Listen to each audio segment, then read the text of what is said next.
नमस्कार जय जगन्नाथ भाई मैंने केमिति अछंती आशा करे समस्ते भलरे थिबे।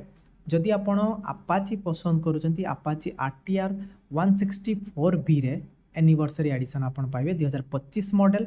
आपण देखिबा कहले ना सुंदर कलर ग्राफिक्स पाइबे। फ्रंट प्रोफाइल ले देखंतु हेडलैम्प वाला पार्ट पूरा चेंज हो जाइछ भाई। लाइक आपण को N160 N150 परी आपण को देखा जिवो। ता सहित USD suspension fully LED setup dual channel ABS आपण पाउचंती एलो व्हीलटा आपण केटी डुअल कलर आप बाई कलर के कोई परिबे। ऊपरटा ब्लैक तलटा गोल्डन ले आपण पाउचंती ऑयल कूल इंजन माने आपण को रेडिएटर भी आपण देखिया पाइबे। ता सहित नुआ ग्राफिक्स भी पाइबे। आउटा मु देखे दउछ गोटा सबुठ बड़ जो अपडेटटा भाई आपण को एटी 5 इंच कलर टीएफटी कंसोल पाइबे जोटे आपन को 3टा मोड पाउचंती। ता सहित turn by turn navigation Bluetooth connectivity सब जिनस आपन पाइबे। बटन क्वालिटी बहुत ही सुंदर भाई।